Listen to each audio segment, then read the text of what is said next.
Welcome to Bedtime Horror, your portal to scary stories.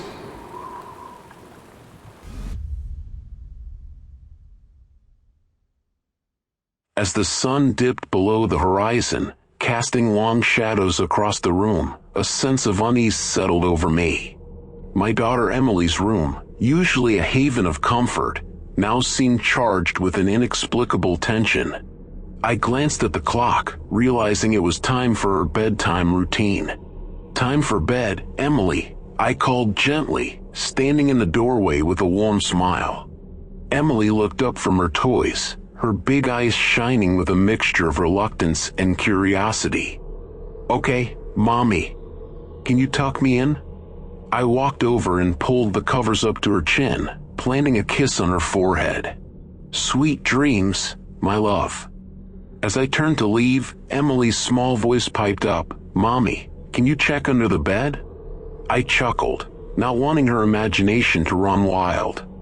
"Of course, sweetheart." I crouched down and peered beneath the bed, pretending to inspect the shadows and corners. "All clear," I announced with a grin. "No monsters here." Emily giggled, seemingly reassured. "Good night, Mommy." I turned off the light and closed the door halfway, leaving a sliver of light to comfort her.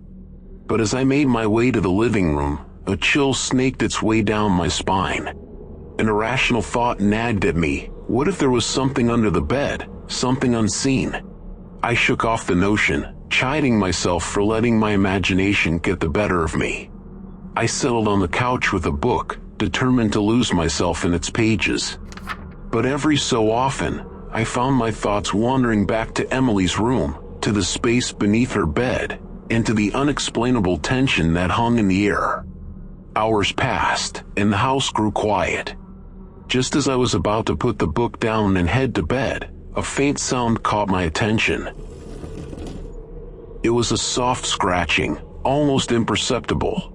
My heart quickened as I strained to locate the source. It seemed to be coming from Emily's room. I tiptoed down the hallway, my pulse echoing in my ears. The door to Emily's room was ajar, and the sliver of light spilled onto the floor. I pushed the door open slowly, and what I saw made my blood run cold. Underneath the bed, a faint shadow shifted. It was as if something was moving, something unseen by my eyes yet unmistakably present. My breath caught in my throat, and a mixture of fear and protectiveness surged through me. "Emily?" I whispered, my voice quivering. "Is that you?" The shadow stilled, as if listening. Then, the scratching sound resumed. More insistent this time. It was coming from beneath the bed, from whatever was concealed in the darkness. I took a step back, my mind racing. What could be lurking under there? Had some creature found its way into the house?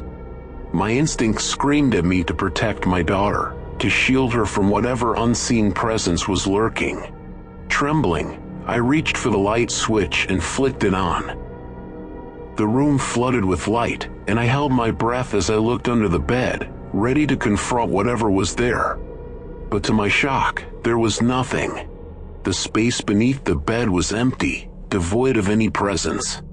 The scratching sound had ceased, and the tension that had gripped me began to ebb away. I let out a shaky sigh, feeling both relieved and bewildered. Had my imagination played tricks on me? Had I let my fears get the better of me? As I stood there, trying to make sense of it all, Emily's voice floated through the air. "Mommy? What's wrong?" I turned to see her standing in the doorway, rubbing her sleepy eyes. Her innocence was a stark contrast to the unease that had consumed me moments before. "Nothing, sweetheart," I replied, forcing a smile. "Just making sure everything's okay."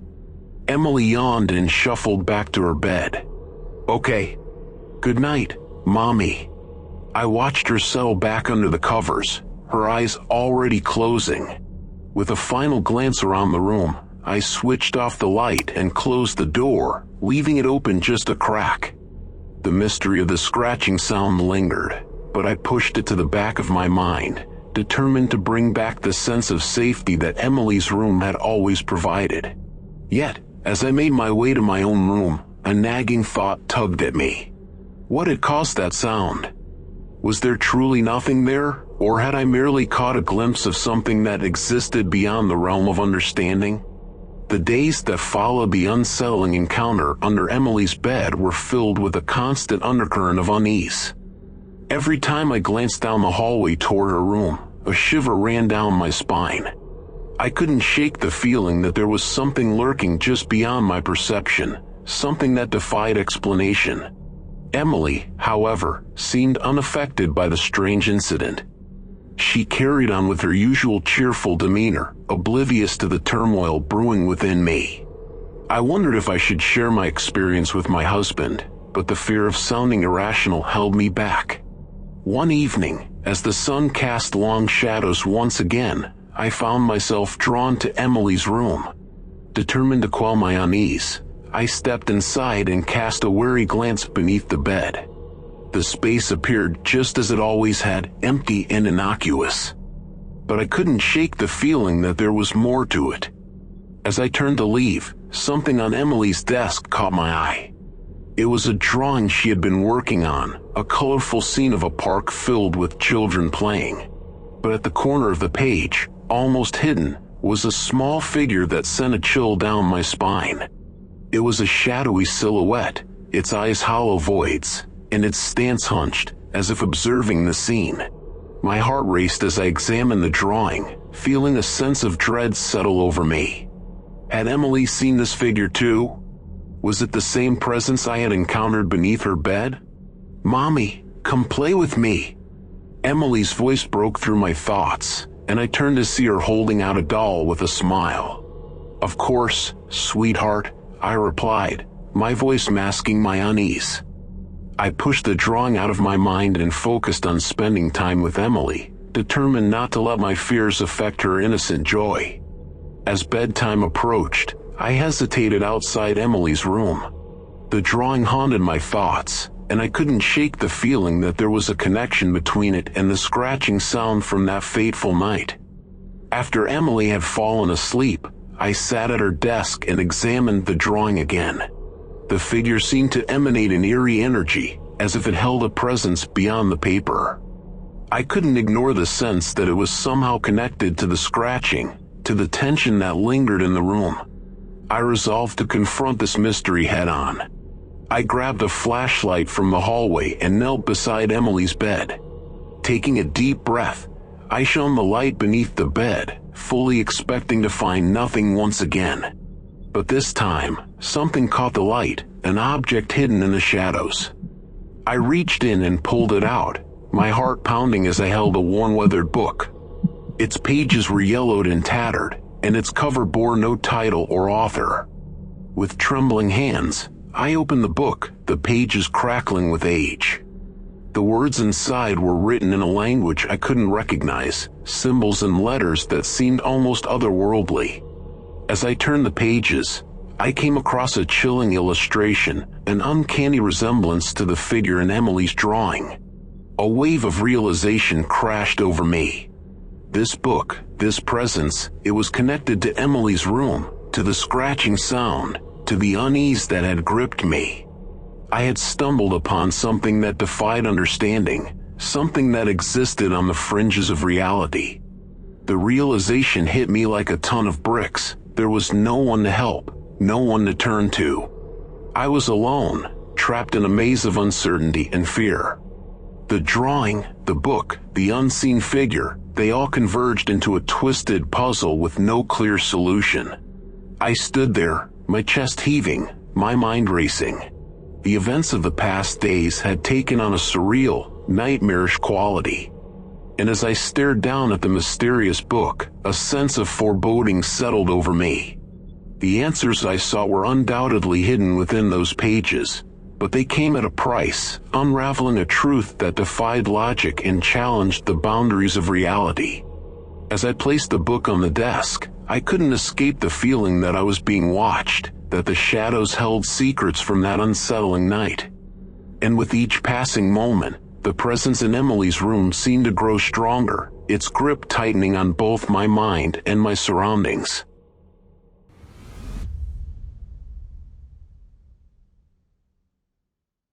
Martin and his wife, a couple with 2 young children, lived in a cozy suburban neighborhood. Their 6-year-old daughter, Jess, was a bundle of creative energy, often found immersed in her artwork. They encouraged her love for drawing and provided her with an array of art supplies, from colored pencils to construction paper. One sunny afternoon, while tidying up Jess's room, Martin noticed a particular drawing on her desk. It depicted a scene of a woman holding a child's hand, both smiling warmly. The image itself wasn't unusual. Children often drew pictures of people. However, Martin's attention was caught by a detail that sent a shiver down his spine. The woman's face was unfamiliar, and the child she held hands with resembled Jess. Perplexed, Martin asked Jess about the drawing during dinner that evening. "Who's the lady in the picture, sweetheart?" he inquired, keeping his tone casual. Jess looked up from her plate, her eyes alight with innocence. "That's Lucia," she replied, her smile unwavering. "Lucia? Who's Lucia?" Martin exchanged a puzzled glance with his wife. Their confusion was evident, as they had never heard Jess mention anyone named Lucia before. "She visits me sometimes," Jess explained, her gaze drifting to a distant place as if reminiscing about a cherished memory. "Especially when I'm drawing. She likes to watch." A chill crept down Martin's spine. He exchanged a concerned look with his wife, who seemed equally taken aback. "Does Lucia look like anyone we know?" he asked gently. Jess shook her head, her expression solemn. "No, she's just Lucia. She has long, pretty hair and blue eyes." The conversation eventually drifted to other topics, but Martin couldn't shake the feeling of unease that had settled in his chest. Who was this Lucia? And why was Jess so convinced of her presence? Days turned into weeks, and Jess's fondness for drawing only grew stronger. Martin and his wife continued to find sketches of Lucia in various poses and scenes. Lucia holding an umbrella in the rain, Lucia picking flowers, Lucia sitting on a swing. Each drawing portrayed the mysterious woman in a different setting, as if capturing fleeting moments of her existence. One evening, as Martin tucked Jess into bed, he couldn't resist asking more questions. "Can you tell me more about Lucia, sweetheart? What do you two talk about?" Jess looked at him, her young eyes filled with a mixture of innocence and wisdom. "We talk about lots of things. She tells me stories about when she was a little girl. And she asks about you and Mommy." Martin's heart raced. "What does she ask about us?" "She asks about you, and she wants to see your picture," Jess replied, her voice barely above a whisper. "I showed her the drawing I made of you." Martin's mind buzzed with a flurry of thoughts. Who was this Lucia, and how could she be so interested in their family? Despite his reservations, he kissed Jess goodnight and headed to his own room, where his wife awaited him. "We need to figure out who this Lucia is," he whispered to his wife as he climbed into bed. "I know," she replied, a troubled expression mirrored in her eyes. "But how do we even begin?" The days seemed to blur as Martin and his wife grappled with the mystery of Lucia. They spent evenings researching the history of their neighborhood, searching for any clues that might shed light on who she could be. Yet, their efforts yielded nothing substantial, and the enigma of Lucia deepened. One evening, as the sun cast long shadows across the living room, Martin's wife received a knock at the door. She opened it to find their neighbor, Mrs. Thompson, standing with a basket of freshly baked cookies. Mrs. Thompson was a warm and friendly woman who had lived in the neighborhood for years. "I thought you might enjoy these," Mrs. Thompson said, offering the basket to Martin's wife. "Just a little something to brighten your day." As they chatted, the topic of Jess's drawings naturally arose. Martin's wife described the peculiar connection Jess had established with the mysterious Lucia. Mrs. Thompson's smile faded as she listened. "Lucia, you say?" Her gaze seemed to flicker with something that Martin couldn't quite place. "Yes, our daughter is quite taken with her," Martin's wife replied. "But we can't figure out who Lucia might be." Mrs. Thompson hesitated, her eyes focused on some distant memory. "Lucia was my sister," she finally said, her voice soft and distant. "She passed away before my children were born." Martin's wife exchanged a glance with Martin, a mix of surprise and realization dawning upon them. "Your sister, Lucia?" Mrs. Thompson nodded. "Yes, she had blue eyes and long, dark hair. She was a free spirit, always full of life. But she left us too soon." Martin's wife hesitated before asking, "Do you have any pictures of her, by any chance?" Mrs. Thompson nodded again. "I do. Let me retrieve them." She disappeared into her house, leaving Martin and his wife in a state of anticipation. When Mrs. Thompson returned, she carried a small photo album, its pages yellowed with time. As she flipped through the album, Martin's heart raced. There, amidst faded photographs, was Lucia, exactly as Jess had described. Tears welled up in Martin's wife's eyes. "This is her. This is Lucia." Mrs. Thompson sighed, a mixture of melancholy and relief in her expression. Lucia had a special connection with children. She always said that she could see the world through their eyes, that they saw things others couldn't. "It's no surprise that she would visit your daughter." Martin's wife turned to him, her eyes shimmering with emotion. "It's not a ghost. It's not a stranger. It's Mrs. Thompson's sister, Lucia, who has found a way to watch over children." The realization brought a strange comfort, yet it also stirred a new sense of wonder and curiosity. Jess's drawings, her interactions with Lucia, all had taken on a profound significance.